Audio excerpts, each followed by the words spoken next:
Thank you for joining us for the National Conference of State Legislatures webinar, Disability Employment 101, What State Legislators Need to Know.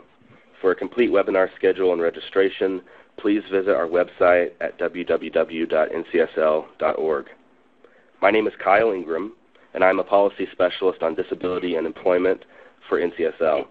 I will be moderating today's webinar, which will provide further details on the contents of the Work Matters report and the task force effort responsible for its development, explore state and national disability employment policy trends, and share resources on current employment and economic data and state legislative action. Before we begin, I want to mention that the webinar is being recorded, and registrants will be able to access the recording of the webinar and presentation slides on NCSL's website. We will send out a notice with a link to those resources. The presentation and the Work Matters report that's referenced in the presentation can also be downloaded at any time during the presentation by simply clicking on the media icon, library icon, which is located in the upper right-hand corner. It looks like a piece of paper with an arrow in front of it. Finally, if you have any questions at any time, please enter them into the box located at the lower left-hand side of the screen. Our speakers today are Senator Kevin Bacon of Ohio, Bobby Silverstein, Principal of Powers, Piles, Sutter, Verville, PC, and myself, Kyle Ingram, Policy Specialist from the National Conference of State Legislatures. Again, our presenters will be answering questions at the end of the presentation, so please type any questions you have into the question box on the left side of your screen at any time during the webinar. Our first speaker today is Senator Kevin Bacon of Ohio. He will be speaking on the National Task Force on Workforce Development for People with Disabilities and the resulting Work Matters report. Senator Bacon speaks with us today out of his experience as a member of the Hiring, Retention, and Reentry Subcommittee of the National Task Force effort. Senator Bacon is currently serving a second term in the Ohio Senate after being reelected into the position in 2014. Prior to joining the Senate, he served 2 terms in the Ohio House of Representatives. He represents a portion of Franklin County. Senator Bacon's first priority is to ensure the Buckeye State is a place where businesses can thrive and Ohioans can find well-paying jobs and invest back into their communities. During his tenure in the Ohio General Assembly, Senator Bacon has earned recognition for his hard work, especially on issues designed to improve the lives of children and individuals with special needs. He earned the Autism Society of Ohio's Legislator of the Year Award in 2007, the ARC of Ohio's Freshman Legislator of the Year Award in 2008, the Association of County Boards of MRDD Legislator of the Year Award in 2008, the Ohio Academy of Pediatrics Legislator of the Year Award in 2008, and the Governor's Council on People with Disabilities Legislator of the Year for 2011. Senator Bacon also serves as the Vice Chair of NCSL's Labor and Economic Development Standing Committee. Please join me in welcoming Senator Kevin Bacon of Ohio. Well, thank you, Kyle, and thank you, everyone on the call today. I should first start by also reaching out and with NCSL and CSG, combining this task force, to commend them on their fine leadership and bringing everyone together in what I thought was probably one of the most meaningful task forces that I've been on. And for everybody who hasn't had a chance to look at the entire report, I would encourage you to do so, and also emphasize that it really is a good starting point for many of us. It's a very comprehensive report, but really what we're here to talk about today is all about going back and implementing it back in your states. So, with that, we'll get started on some of the slides. Like I already stated, this was a joint effort between NCSL and CSG. It was bipartisan with many people at the table. We had not only state senators and representatives, but the subject matter experts from nonprofits to various governmental entities in the business community. We had corporations such as Apple at the table and Walgreens and others. So in terms of the mix, we really were able to focus on this from many different angles. But the in development, this was developed in cooperation with the State Exchange on Employment and Disability, the SEED initiative, which is a collaborative effort to the U.S. Department of Labor's Office of Disability and Policy, with state intermediary organizations to help policymakers effectively address these issues. So we were charged with creating what we call major state-level policy strategies that address workforce participation and employment access and opportunities for people with disabilities, and could be shared as options for consideration. And I should emphasize the third bullet point, that could be tailored to specific state needs. What I found more and more when I got into this is that states are all over the place. There really isn't a lot of uniformity in how this issue is being addressed nationally, but there was a lot of information to pull from. You can learn a lot. I'd encourage my fellow legislators or anyone else out there, don't just look at what your own state has. What I found is that in this initiative, we learned a lot by looking at what each other was doing. And with these members of the committee, we did meet twice, and of course with excellent ongoing work with CSG and NCSL staff to take some of our ideas and put it into a very palatable format, which is reflected in the 96-page report. So when we convened the committee, the areas that we decided to focus on, we broke it down into subcommittees: career readiness and employability, hiring, retention, and reentry, which was the subcommittee that I was on, entrepreneurship, tax incentive and procurement, and then transportation technology and other employment supports. We did, each subcommittee carved out a policy niche. For example, the career readiness and employability, policy supporting students with disabilities transitioning to either post-secondary education or workplaces. In the committee that I was on, the hiring, retention, and reentry, focusing on policy supporting private and public sector employers and their efforts in hiring, and to retain qualified employees with disabilities. And that retention part and that reentry part is very important. You can match up an employer with an employee with disabilities, but we found that there are certain things that have to be done, and it's discussed some in the report on how to retain. And then also reentry. People with disabilities, this is what I hadn't thought about, is that we're not in the workforce and then want to come back in or come back for the first time. And we found those situations to be, somewhat unique depending on what category you fall in. The entrepreneurship, tax incentives, and procurement, which would be policy supporting business owners and those with disabilities. We'll talk a little bit more about that. Those would be more government-driven incentives that you can put in place. But then we found a lot that are not government-driven that were probably even more effective on our committee, and we'll talk a little bit more about that in a little bit. And then transportation technology and other employment supports. You have all kinds of things, whether it be accommodations or technology or support or transportation issues, having a unique population, having a disabled population that you have to have if you really want to encourage the private sector to tap into the disabled community for hiring. So at the conclusion of these meetings, we did develop a set of recommendations which were submitted to the overall National Task Force Committee, and the subcommittee members were approved by the 10-member Task Force Committee, comprised of the 8 co-chairs of the subcommittees and two committee chairs. So the Work Matters report, Work Matters, a framework for states on workforce development for people with disabilities, is intended to communicate the work of the task force membership to policymakers. For any of you out there, like I said, it's a good manual, a good starting point, if you will. So in the report, we do have 13 different options, policy options into 5 issue categories, laying the groundwork, just establishing how to start, all of the issues that you need to accomplish to be able to get a movement started in your own state, preparing the individual for work, considering policy issues related to providing education and training for youth and adults that want to enter the workforce. So, what's some of the things that we found with people with disabilities.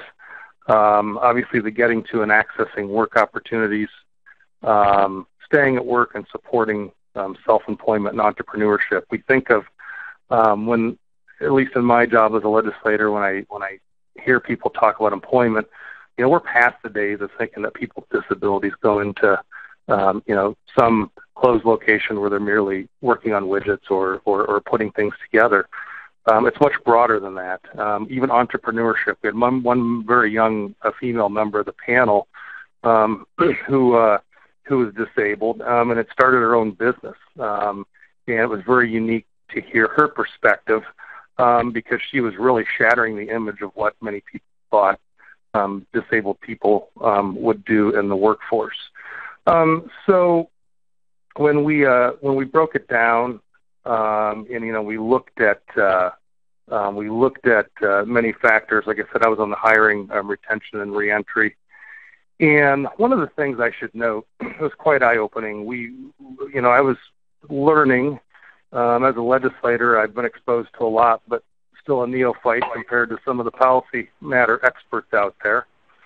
And some of the things that we evaluated, one of our fellow members of the committee, we had a little fun with Michael Murray from the American Association of People with Disabilities. We coined it the Murray Doctrine. And one of the things that he discussed that I thought was very valuable in our efforts is looking at a state and what you can do on a state level to truly incentivize workforce development.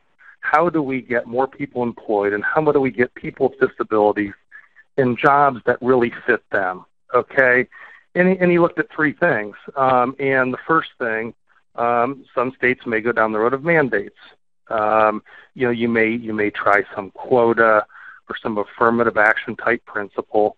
So the first concept was, well, if you want to, as a government, you can force them. You can require them to do it, create a quota or a percentage of people with disabilities that you have to hire. Another thing that was looked at is just creating incentives and trying to encourage employers to do it because it was the right thing. You should do this because it's the right thing to do, and you'll be good partners in the community, and maybe we'll give you some tax incentives to do it, and maybe you'll do it because of that too. But then it was the third prong that I found very interesting, and that's where I thought we really got a lot out of this subcommittee. It was to show creative solutions and value in this untapped population, group of employees.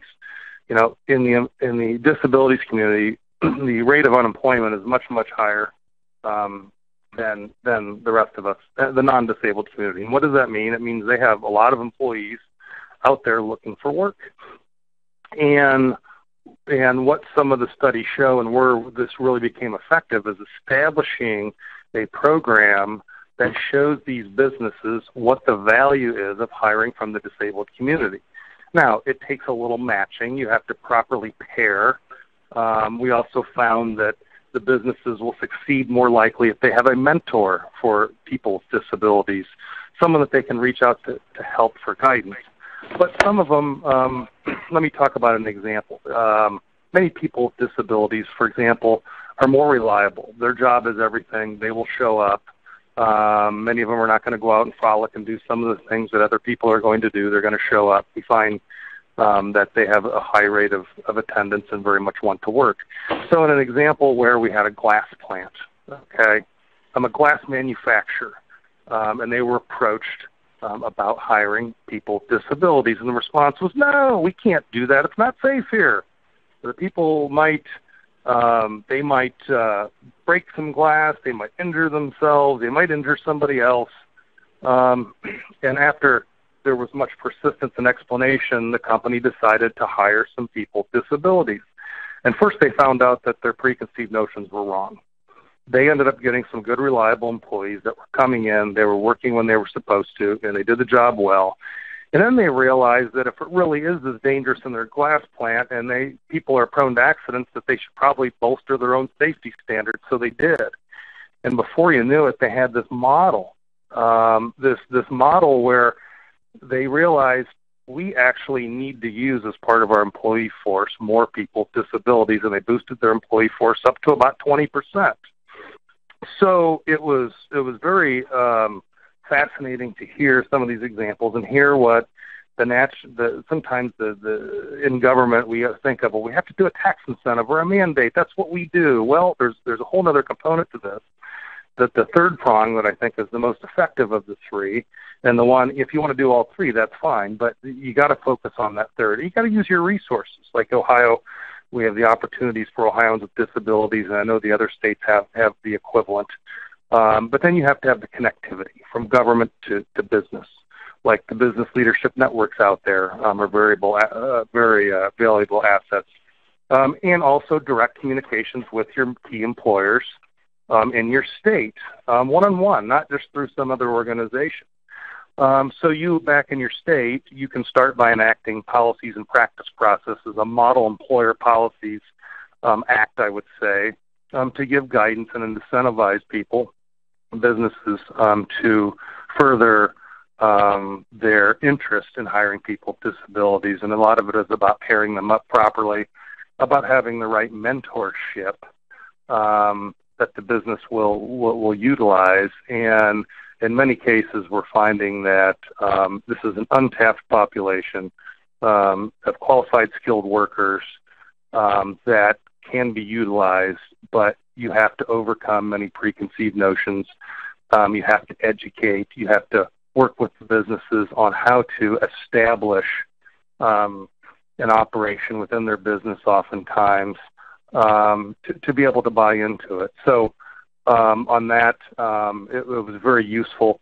Any of us out there, for anyone listening, any of us on this call, be more than happy to further discuss this, the information that we have, or help you connect in ways that you can't currently do. And like I said, my last minute here, is take a look at what other states are doing. There is not much consistency out there, but I think if we raise the bar state to state, I think the impact we can have nationally in this area is huge.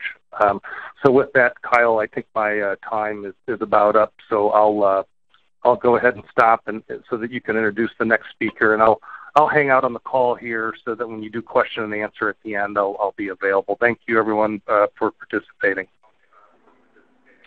Well, thank you, Senator Bacon, for providing that overview, and thank you again for your hard work and dedication on the task force effort.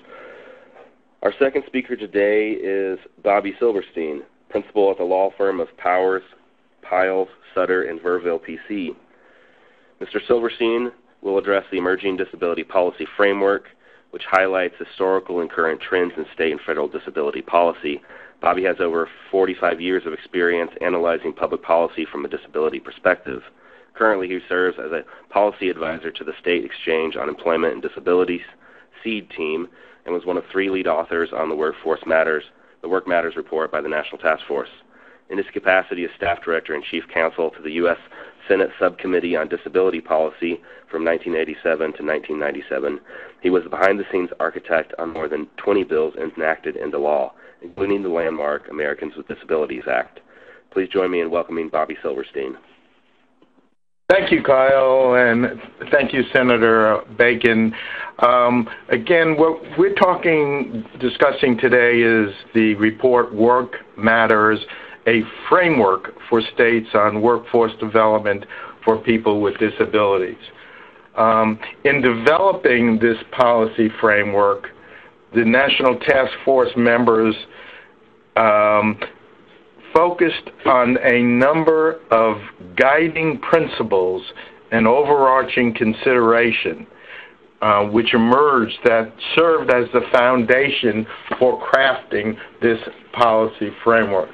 I'm going to refer to those guiding principles that were used as the Emerging Disability Policy Framework. They help guide our analysis, our review, our discussion, and ultimately these recommendations, the framework. And one of the principles that developed was this notion of universal design, that when we develop a program or design a building or design a website, we should be cognizant of how to make the service, the program, the facility, the site usable to as many people as possible. Now, before we look forward to the principles that we use to develop this Work Matters document, it is important to provide a historical policy context. So if we look at the old approach for dealing with people with disabilities, in many states and at the federal level, the policy had the premise that people with disabilities were defective, they were vulnerable, they were dependent, and they were in need of fixing. The result of those basic premises was segregation of people with disabilities, out of sight, out of mind, exclusion from services and supports because it was a waste of money, isolation, and denial of services. Let me give you a couple of quick examples. A number of large cities around the country enacted what we call ugly laws, which prohibited people with disabilities from appearing in the public. Here's an example from Chicago. No person who is disease maimed or in any way deformed so as to be an unsightly or disgusting object is to be allowed in or on the public ways or other places in the city. There was exclusion from public education. There was a Supreme Court case in one state where the issue was whether or not a child with cerebral palsy was entitled to a public education. He was described by the school board as crippled and defective. It was claimed on behalf of the school board that his physical condition and, quote, ailment produces a depressing and nauseating effect on teachers and school children. And the court actually concluded that he should be excluded from public education because his presence is, quote, harmful to the best interests of the school. Individual rights must be subordinated to the general welfare. There was a case before the United States Supreme Court, and the issue was whether a woman could be sterilized against her will. This was a woman who was described as, quote, feeble-minded. Today we refer to her as having a developmental disability. Justice Oliver Wendell Holmes concluded that, yes, she could in fact be sterilized against her will in order to, and I'm quoting from the decision, prevent our being swamped with incompetence. It is better for all the world if instead of waiting to execute degenerate offspring for crimes or to let them starve for their imbecility, society can and must prevent those who are manifestly unfit from continuing their kind. In many states, there were institutions that were established. In some cases, they were done as a result of what was called best practices at that point in time, in order to, and I'm quoting from the literature, to deal with the feeble-minded, who are, quote, a menace to society and civilization. The retarded cause unutterable sorrow at home and are a danger to the community.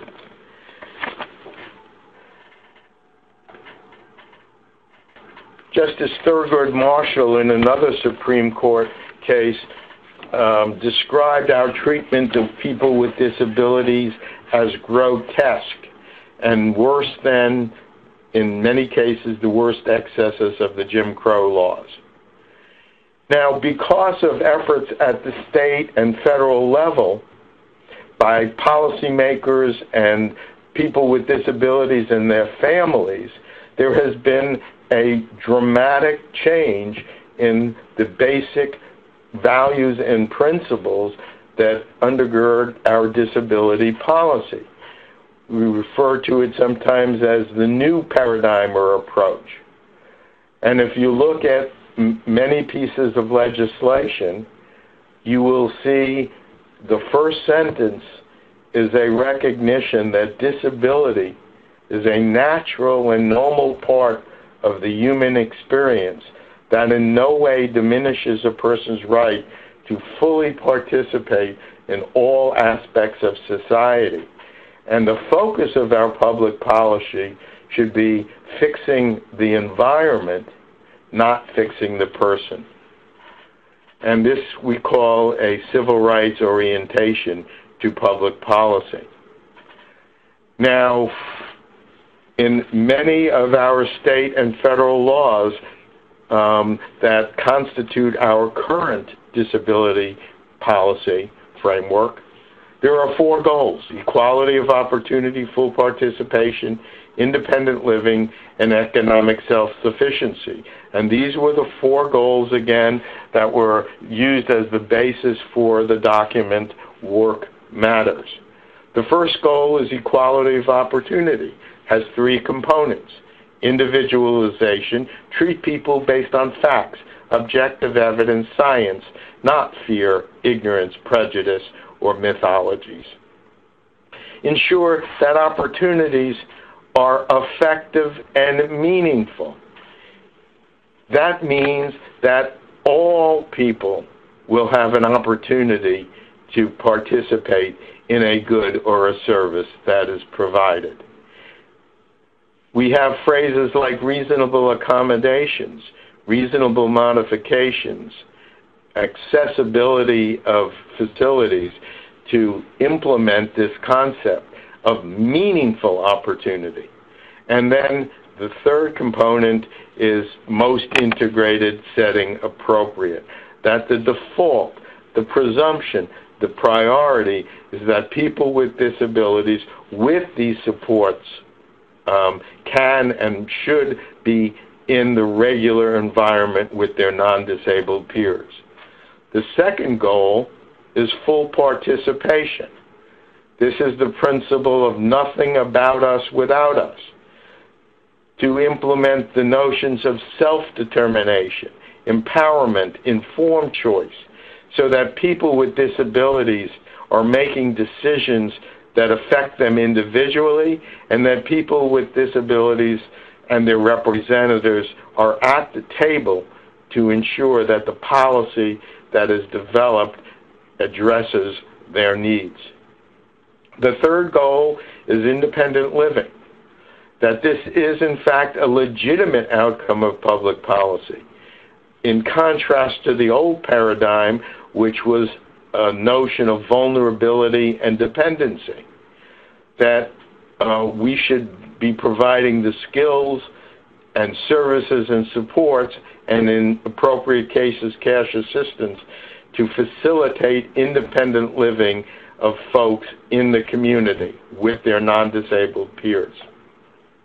The fourth goal is economic self-sufficiency, that again, having a job, working, getting paid is a legitimate outcome of public policy. And in some cases, people need the services and supports to effectuate this outcome, and in some cases, cash assistance, but work incentives to make work pay for people with disabilities.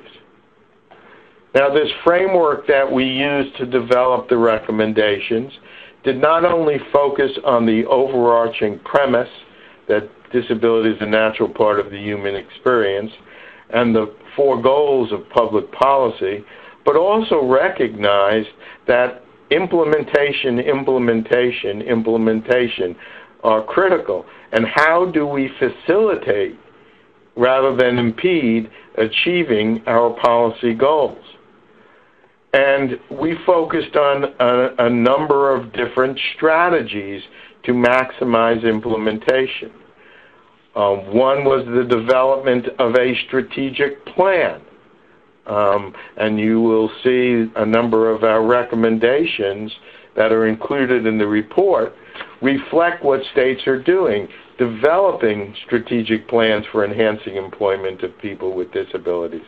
That would include goals and objectives and action steps and assignments of responsibilities and timetables and budgets.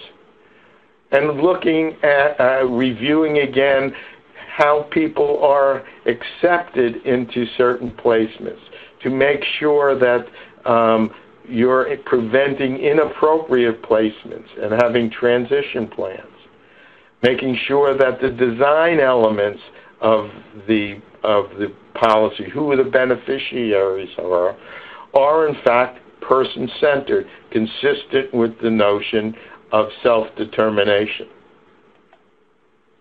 And then we looked at systems of financing. We looked at ways of coordinating sources of funding. There are recommendations based on what states are doing for blending and braiding of different funding sources. Braiding is taking 2 or 3 different sources of funding and putting them together. Blending is where the federal and state permits you to just pool the resources. We looked at how we reimburse providers to make sure that you are rewarding and not punishing those who are serving those with the most significant barriers.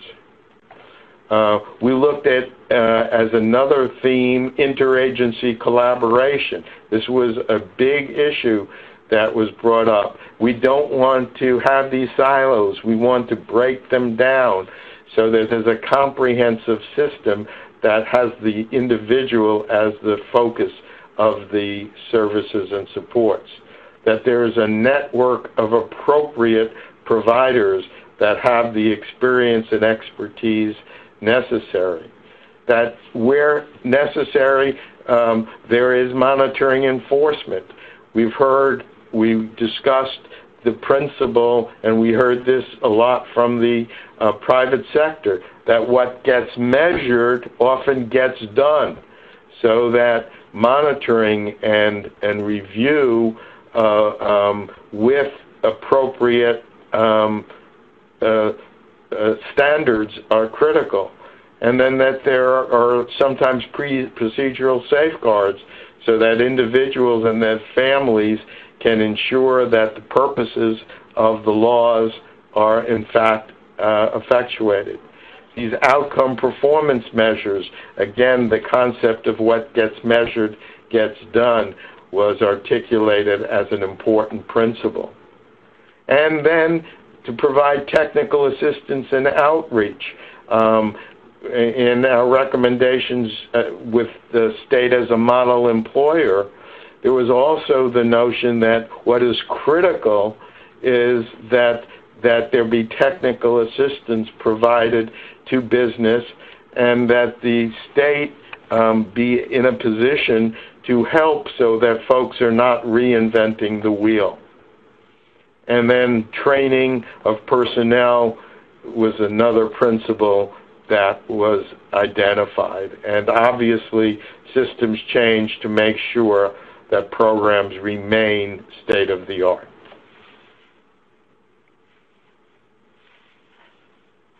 Thank you, Mr. Silverstein, for that presentation.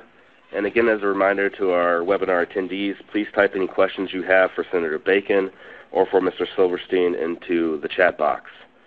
We'll be answering questions at the end of this webinar. Again, my name is Kyle Ingram. I'm a policy specialist on disability and employment policy at the National Conference of State Legislatures. And so I wanted to just kind of walk through some of the resources and some of the supports that NCSL is ready to offer to our NCSL state legislators and legislative staff. So you've heard from Senator Bacon and from Mr. Silverstein a little bit about the report, the work that went into it, some of the principles that undergirded the development of it. And so I wanted to just sort of briefly talk about how we envision or hope that this report is used. First, we intentioned the Work Matters report to be customizable, and Senator Bacon alluded to this. There are policy options, 13 of which were all developed out of the subcommittee recommendations. Each of these 13 policy options has a number of sub-options, and each of those sub-options has lots of suggested strategies and examples from states that are doing those sorts of policy implementations. So this is an opportunity for a legislator to really customize or really play with, look at what fits their state, what is going to be sort of low-hanging fruit for you, and what is going to be something that you can implement. These can be explored individually. We also intend them to also be used as a complement to each other. The second thing is that the Work Matters report is meant to be comprehensive. They're meant to address policy barriers and develop possible solutions really along a life continuum. One of the things that the subcommittees and the task force took upon itself was to have a systems approach to understand that if an individual doesn't have adequate education and preparation, they're not going to be able to get or retain a job. If an individual becomes ill or has a disabling condition at some point, and there aren't the supports needed to retain them in that position, they're going to have to leave the workforce. So we intend this Work Matters report to sort of provide steps along the way from early education through your first job and retention and into the aging workforce. The policy options also cover a number of public and private sector strategies. Finally, the Work Matters report is meant to be sort of a conversation starter. These 13 policy options, they serve as a strong foundation if you're looking to get into addressing disability employment issues in your state. But we also encourage our NCSL members to share their efforts on developing innovative and creative solutions and strategies. And we're also ready to support that process through policy research and technical assistance. In part because of our work on the Work Matters report, and also because of our understanding of the need and the sort of communication that we've heard back from our members, we're continually building up our policy expertise and capacity to deliver trusted bipartisan policy research and technical assistance on workforce development and employment access for people with disabilities. And so I just wanted to walk through a number of our own resources that can complement your consideration of the Work Matters report. First, our Disability Employment Legislative Database. It tracks a number of state legislative efforts through 17 different employment policy areas. Many of these policy areas either connect to or mirror the options and the themes that you see in the Workforce Matters report. It currently includes all 16 legislation that was tracked and will be tracking 2017 legislation shortly. The Disability 101 report. This is really designed as a primer for legislators. And so if you're someone who's just new to disability employment, disability issues, I would encourage you to take a look at this. It includes a number of sort of brief descriptions of state and federal disability policies, data on disability prevalence, education, employment, and poverty rates, and tips for interacting with constituents with disabilities and discussing disability issues in the public sphere. So if you're someone who is a bit uncomfortable or a bit unsure of how to proceed or how to interact with a constituent with a disability, I would encourage you to take a look at the report. If you're someone who uses this, can use this as a refresher course if you're someone who frequently works on disability issues. Finally, the State as Model Employer Policies document. you'll find reflected in the Work Matters report a discussion of state as a model employer policies. These, known as SAME policies, are an effort by states to provide sort of a working model and help demonstrate the business case for hiring people with disabilities to the private sector. And so this document can be used in conjunction with the elements of the Work Matters report that deal with state as a model employer as sort of a more in-depth dive into that topic area if that's something that you're interested in. And then some other resources for state policymakers, which do not come from NCSL, but I'd like to highlight because they're things that I use frequently and refer to, and I'm more than happy to help you access any of these resources. You can just send me an email or give me a call, and I'll help you with these resources. The first is the Annual Disability Status Report, which is published by Cornell University. This is one avenue for finding disability statistics, both nationally and in your state. And I find this very useful. It's really easy to digest, more so than some other statistical resources, and gives nice graphical breakdowns as well as just straight facts and figures. The other is the U.S. Department of Labor's Office of Disability Employment Policy has 5 technical assistance centers. Many of them have state-level policy data and also federal policy resources. I want to highlight just a few. Ask Jan is a technical assistance center that provides excellent resources on disability accommodations for employers. So if you have a constituent who's a business owner and is interested in hiring someone with a disability but isn't quite sure how to get started providing an accessible workspace, that's an excellent resource to point them towards. Another is the Lead Center's Employment First website, which is a platform that pulls all of Employment First state data, legislation that's passed in the recent years, and that's an excellent place to sort of find all that pulled together in one resource. Finally, I just wanted to end with a sort of what we're looking at as far as expected trends for 2017. We are looking at workforce development and WIOA.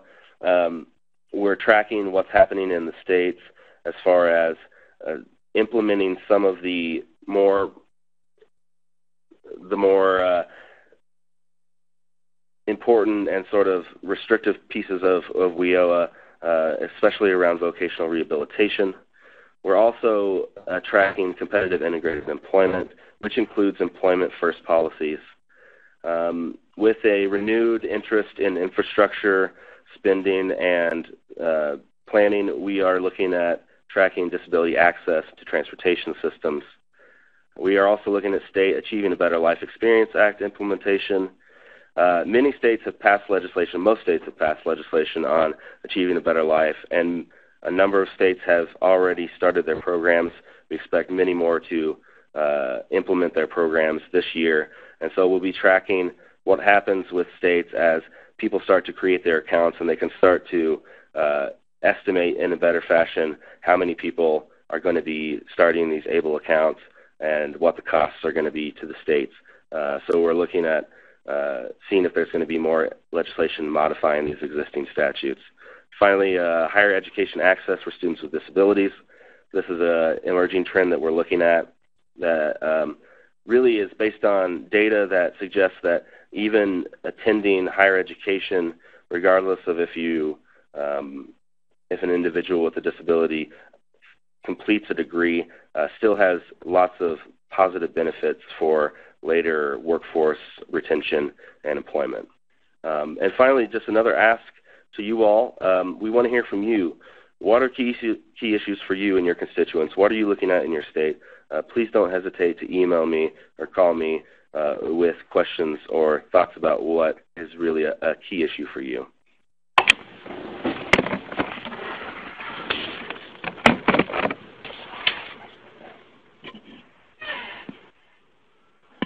All right, so it does look like we have a few questions. The first one, Did you find successful policies that can help people with chronic medical conditions for individuals who may be highly educated, skilled, but whose condition may cause them to have missed work randomly or occasionally for long periods of time? Potentially ways that help incentivize employers who allow flexibility for people with these conditions, even when it might disrupt their traditional business operations. And it looks like that question is open to anybody. This is Bobby. On page 73 through 78 of the report, Work Matters, there is a list of a number of states that have adopted policies dealing with return to work, and also the concept of staying at work that Senator Bacon made reference to before.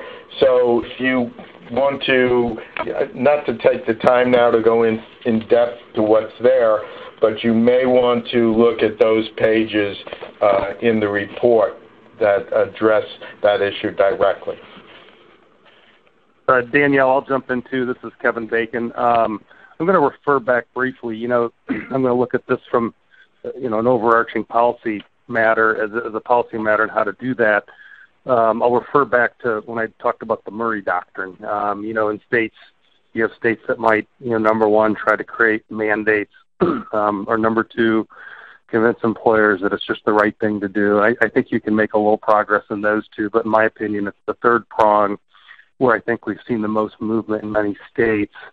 And in this situation, in your situation that you referenced, a lot of it is going to depend on the employer. In that prong, we discussed showing how people in the disabled population can be a value to that specific employer. So in your situation, you would clearly have to have an employer, first of all, that obviously is following the discrimination laws and would accept that individual has a chronic condition and provide flexibility. And also the mentorship that I talked about previously. Many employers are willing to do that. But at the end of the day, to show that her skill sets or that this person's skill set is of value to them. And that's where pairing people up, having that connectivity, whether it be your state agencies helping foster that or otherwise, to help provide that connectivity, I think is where we really have made the most progress. And there's a little more work involved because you have to match the employees up to the correct employer. But that third prong that we discussed earlier, I think if states really want to focus and get down to how they can make the most progress for individuals of various with varying degrees of disability, I think that is one way where you can, I think, have good results. All right, we have another question from Ashley. Do you have any data reports on successes of customized employment?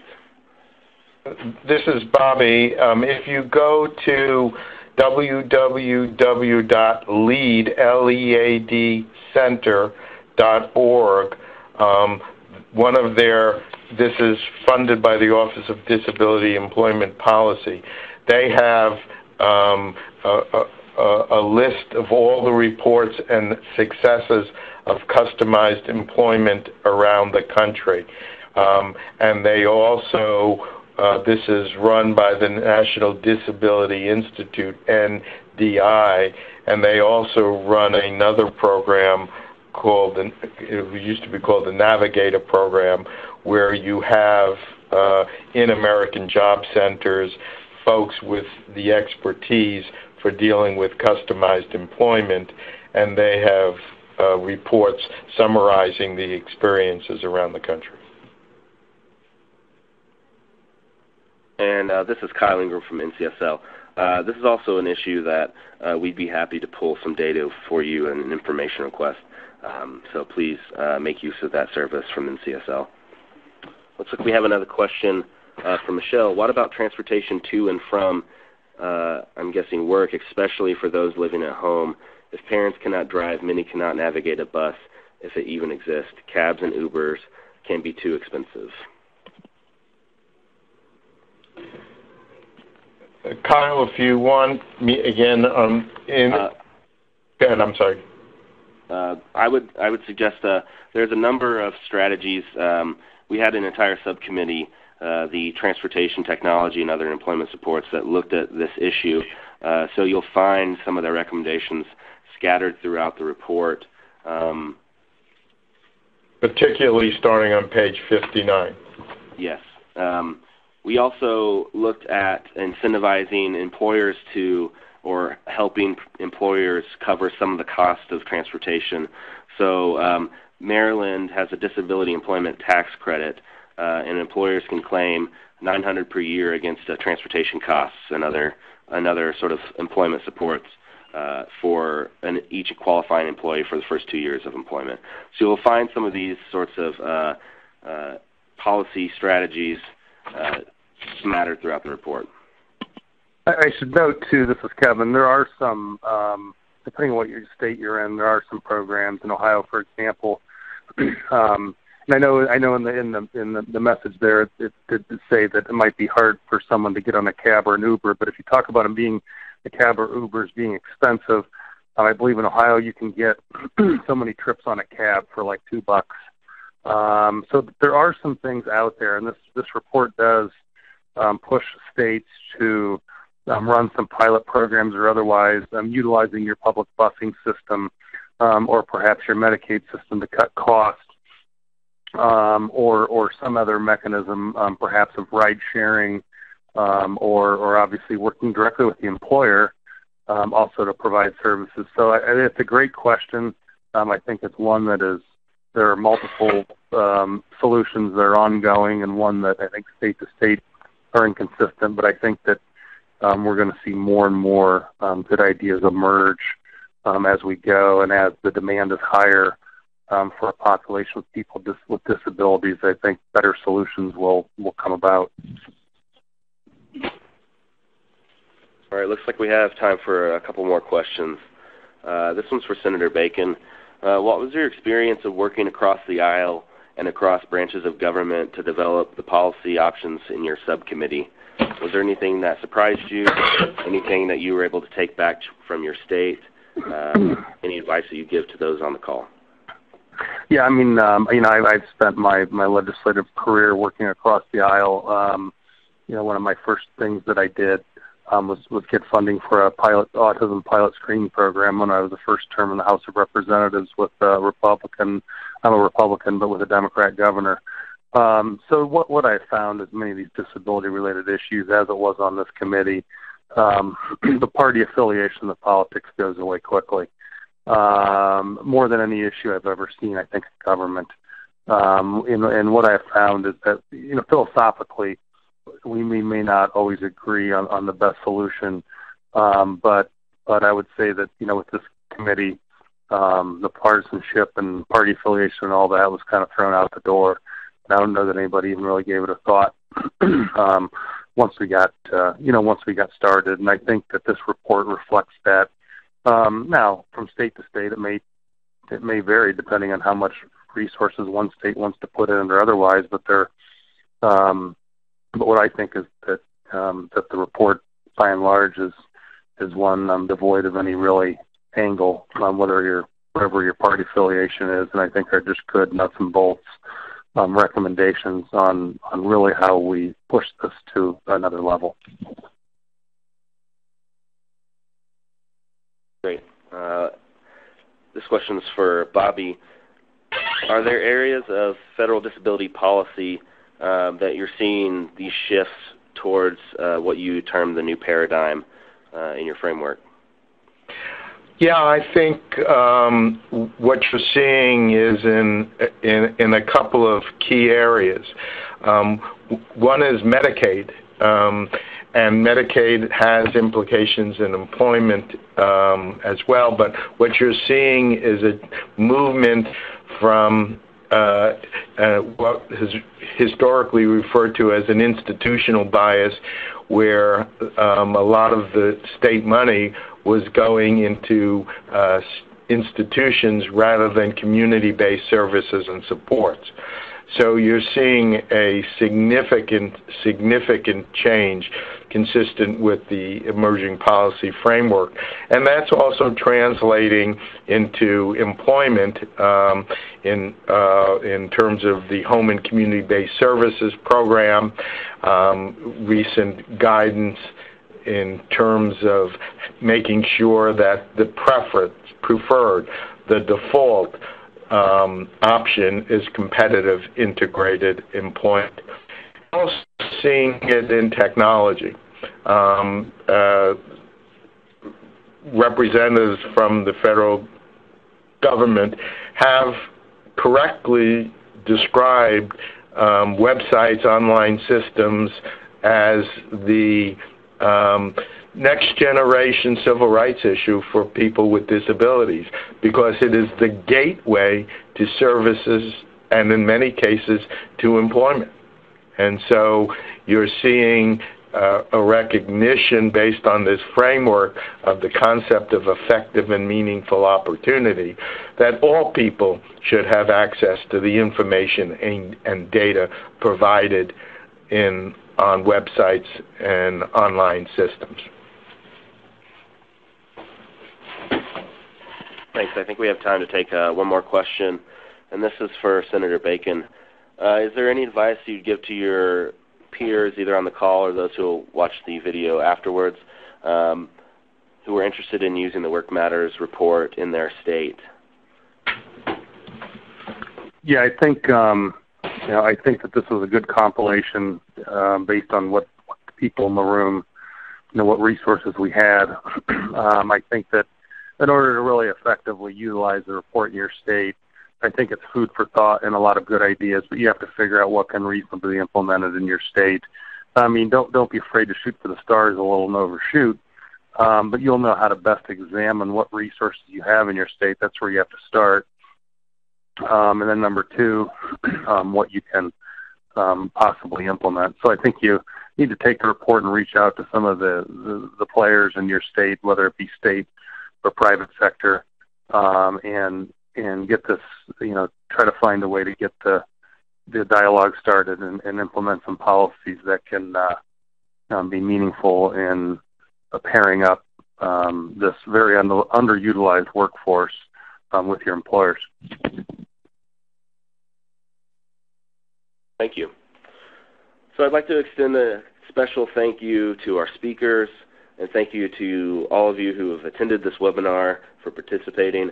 As a reminder, a recording of today's webinar and the presentation slides will be made available within 5 business days. And again, you can download the Work Matters report and the slides from the page with the arrow bar. Thank you, and have a nice day.